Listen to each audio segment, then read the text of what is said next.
আসসালামু আলাইকুম গাইস, কেমন আছেন আপনারা সবাই? আপনাদের জন্য আমি আজকে একটা পুরি রেসিপি নিয়ে আসছি। প্রথম দেখুন এখানেতে দুই কাপ ময়দা নিছি, তারপরে কিন্তু এখানে লবণ দিছি, দিয়ে কিন্তু তেল দিয়ে সুন্দর করে আটাটা একটু ময়ান করে নিবো।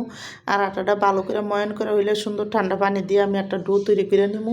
আর এখানে দেখুন সুন্দর করে ডোটা কিন্তু অল্প অল্প পানি দিয়ে দিয়ে কিন্তু তৈরি করতেছি। আর ভালো করে যখন সুন্দর করে মাখাটা হয়ে যাবো গা, তখন কিন্তু উপরে একটু তেল দিয়ে আমি একটা জায়গায় ডোটা রেখে দিব ডাইক্কা। তো ডোটা একটা জায়গায় ডেকে রাখা, তারপরে কিন্তু আমি এইটার ভিতরে যেই ইয়াটা দিমু ওইটা আমি সুন্দর করে চুলার মধ্যে ফ্রাই প্যানে তেল দিছি। তেল দিয়া দেখুন এখানে একটু পাঁচফোড়ন দিয়ে দিছি, আর একটু পেঁয়াজ কাঁচামরিচ একসাথে দিয়ে সুন্দর করে হালকা একটু পেঁয়াজটা আর কাঁচামরিচটা একটু হালকা করবো, ভাজা ভাজা করবো। তো যখন হালকা ভাজা ভাজা হয়ে যাব, এখানে দেখুন আমি চিমি মটর দিয়ে দিছি, সুন্দর করে 1.5 মুঠের মতন হইব। আর অল্প করে ধনিয়ার গুঁড়া, অল্প করে আমি মরিচের গুঁড়া 1 চামচ, গোলমরিচের গুঁড়া, অল্প হলুদ, সব কিছু অল্প অল্প করে দিছি, মানে আধা চামচের কম করে। আর অল্প একটু গরম মশলা, জিরা দিয়ে কিন্তু স্বাদ মতো লবণ দিয়ে দেবো এখানে দেখুন।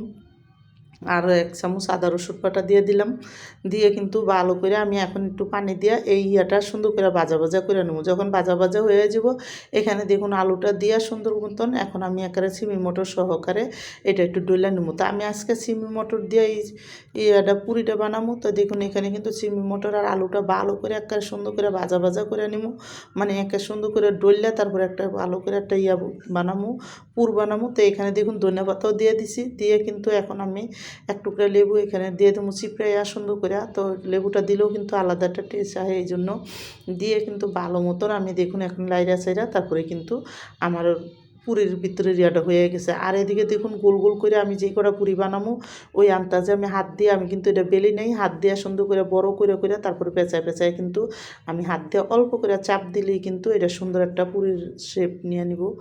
তো দেখুন এইভাবে করে করে কিন্তু আমি সবটি পুরি আপনাদের দেখায় বানাইতেছি। তো হাত দিয়ে করে করেই কিন্তু আমি ভিতরে দেখুন বেশি করে বইরা বইরা আমি কিন্তু এই পুরিটা বানাই নেব। তো আমার এই পুরির রেসিপিটা যাদের পছন্দ তারা লাইক সাবস্ক্রাইব দেন, প্লিজ আমার ভিডিওটা বেশি বেশি শেয়ার করে দেন আর সাবস্ক্রাইব করে দেন। আর এইভাবে একবার হলেও পুরি বানায় খেয়ে দেখেন, অনেক ভালো লাগে। মটরের সিজনে মটর দিয়ে পুরি বানাইলে কিন্তু অনেক মজা লাগে। তো দেখুন আমার কিন্তু এদিকে পুরিটা সুন্দর করে যখন হয়ে গেছে, আমি তেলটা দিছি, তেলটা কিন্তু বেশি একটা গরম করি নাই, হালকা তেল গরমের ভিতরে কিন্তু পুরিটা একেবারে আস্তে আস্তে করতে হইব, কারণ এটা কিন্তু অনেক মোটা করে বানাইছি। আর অল্প আছে এই পুরিটাকে সুন্দর মতন ভাজা হইব আর একেবারে মশমশা হইব। আর যখন ফুললে উঠে গেছে তখনই কিন্তু দেখুন আমি উল্টাই দিছি। তো এই পুরিটি নামায়ও কিন্তু দেখুন যখন সুন্দর করে লাল লাল হয়েছে, আমি যে পুরিটি বানাইছি ওটিও উপরিতে দিয়ে তুমি সেঁকা উঠে। তো এইভাবে করে চুলার তেলটা এখন আবার একটু ঠান্ডা করে তারপরে কিন্তু আবার ওটি দিয়ে দিবেন। তো দিয়ে তারপরে চুলার আঁচটা কমায় সবটি পুরি বানাই নিছি। দেখুন আমার পুরিটি মচমচ